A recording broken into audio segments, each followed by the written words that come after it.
This is Ray Grosswirth, married priest from Rochester, New York. If you've watched my previous two videos on the topic of sexual abuse in the Catholic Church, you are aware that I addressed it so far from two perspectives. First, I looked at the role that mandatory celibacy may have played in the crisis, and secondly, I looked at the role the Pope may have played.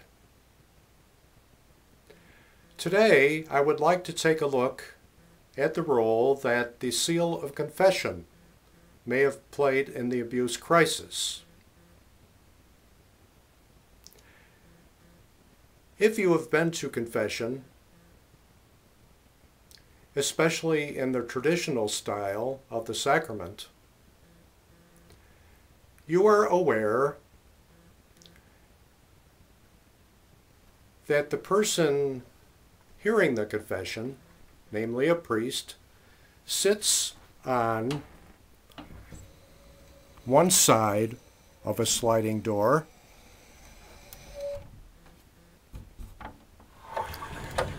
and the person giving the confession sits on the other side.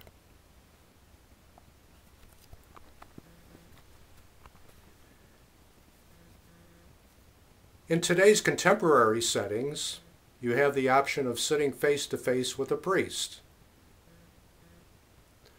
But throughout much of the sexual abuse crisis, if an abusing priest chose to confess,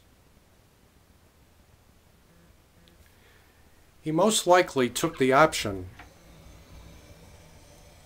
of the darkened door, so his identity would remain secret.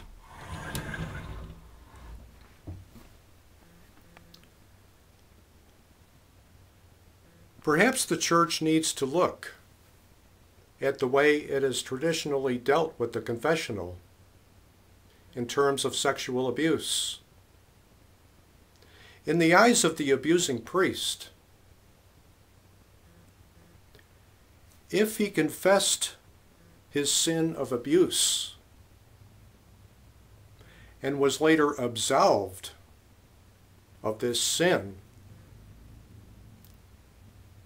by the priest hearing his confession, the abusing priest left the confessional feeling that his sin was behind him and he was free to go on with his life.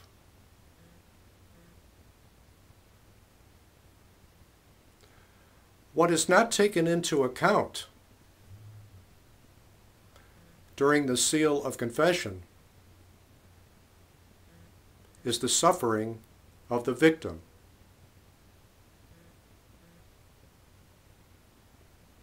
I would make the following recommendation to the Vatican in terms of how it handles the seal of confession when it is used to cover up acts of sexual abuse. First and foremost, I would recommend that those who hear the confessions, namely priests,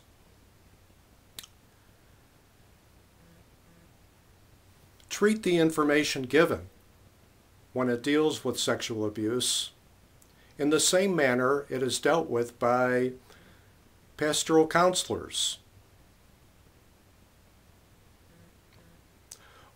When a pastoral counselor